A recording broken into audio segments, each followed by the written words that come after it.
permaculture in a few words, no? But we need to say how.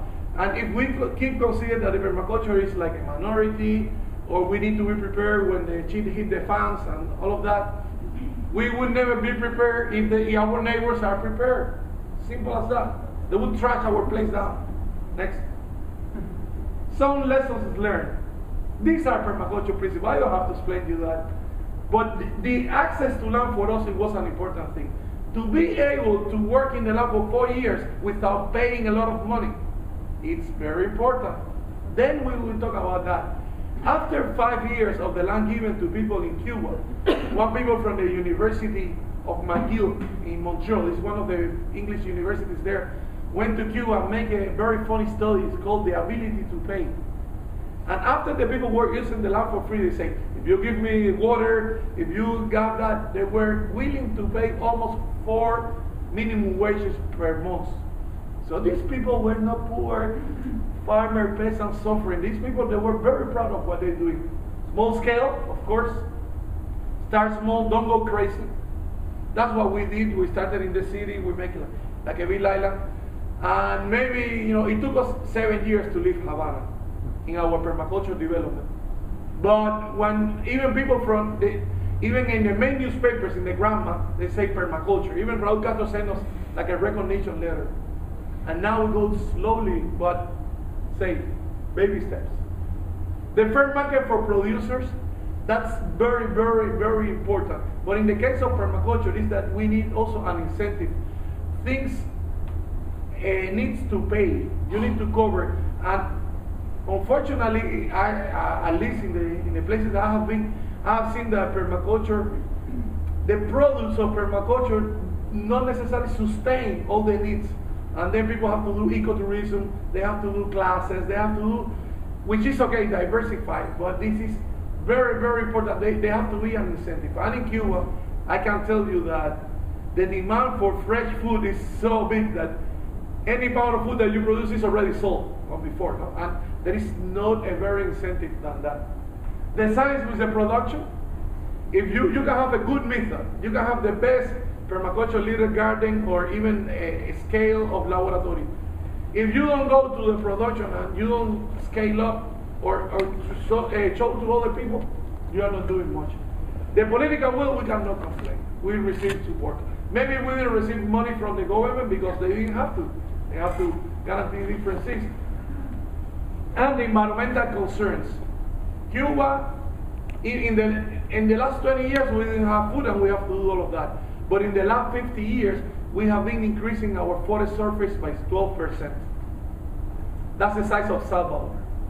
And nobody gave us a cent for that. We're helping to offset our carbon footprint is tiny, tiny, tiny little, but we are doing our share. And in the sense of that, it is important that there is no other way than the sustainability pathway, which was the permaculture contribution to this reforestation. We have one word for you: food forest. Not the forest garden. That's the one in your song. Is like you do forest gardens. We do food forest, edible big forests that they look like Amazonian type, and close gaps between the cities and the rural. We have been fooled. We have been told if you produce a lot of food in the city, you ruin the farmers. False. There's always a specialization niche for everything.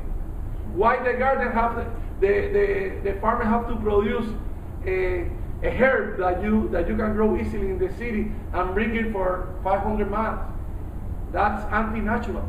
There is a space for a multi-stakeholder system. That is what we have right now. And diversity, I don't have to explain diversity, of course, but I can tell you that our system, they have a highly integration of maybe too much integration, maybe too much priority on the food production, but we were hungry. What can we do? Next. These are the challenges. APT is an Australian word, Advanced Permaculture Training. We're still working on it because when people finish the PDC and we cannot bring everybody to see David Holmgren or the big people, this is important and we are working on it.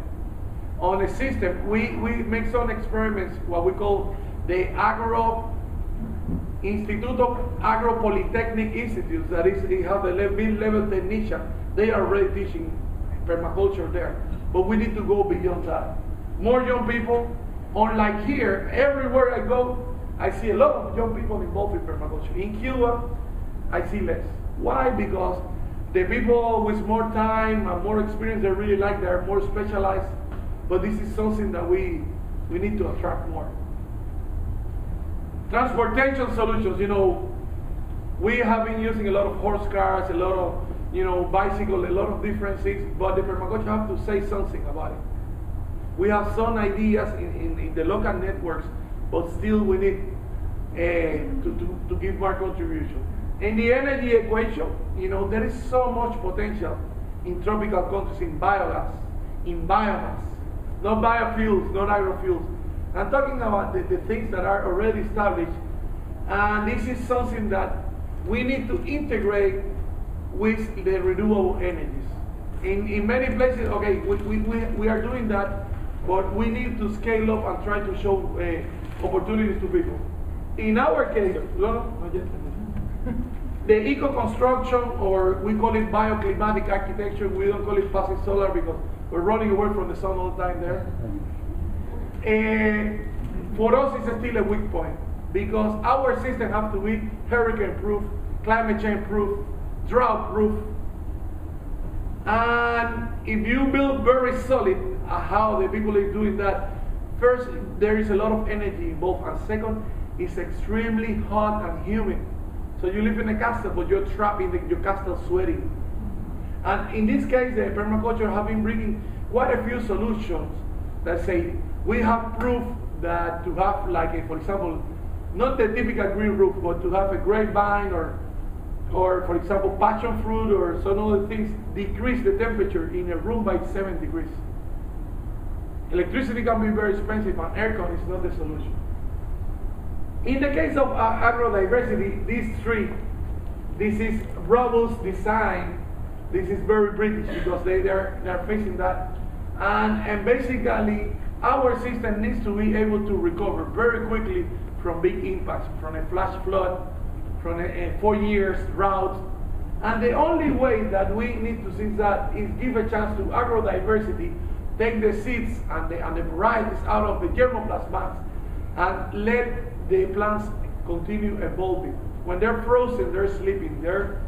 And the planet is changing, but our vision, or not our vision of the permaculture, but the vision of the conventional agriculture is not changing. We're boring. We eat only 7 cereals, and 2 of them account for half of the food, of the calories of humans. That's not only boring, that's very risky.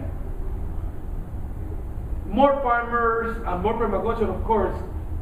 We need to work more on some of the farms. We have been working in Santiago de Cuba with descendants of Haitian people that they have a lot of sacred plants. And this is something that we have to be very careful because there is pressure to produce the food in short term after the hurricane. The food is getting very expensive for poor countries. Here, maybe it's not, but the healthy food can be very, very expensive. And there is also sometimes the government put a lot of pressure on, okay, maybe you need chemicals. No, we don't need chemicals.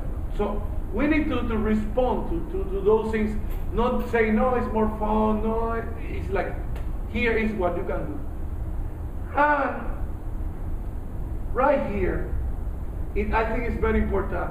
Unfortunately, there are many people that associate permaculture only as a form of gardening and food production. And I have to say that permaculture is 50 tons more than that. Food first, but with food, there are many, many, many things around. Another thing that I think that they have helping us a lot have been what in some people in permaculture call the social design. Our community, our collectivity have been responding very well, but right now we don't have studies, perceptions, things to share in that level that they are absolutely necessary because in the succession of generation of permaculture, we have seen some backlash and some problems with the social design. Next. And I want to finish right here.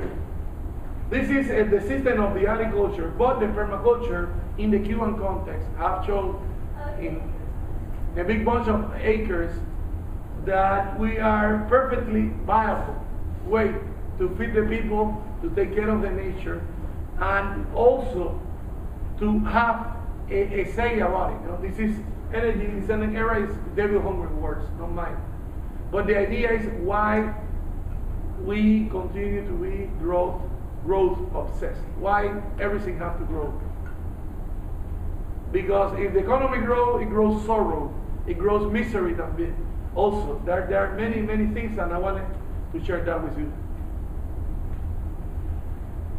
I don't know if some of you read the report of WWF in 2006.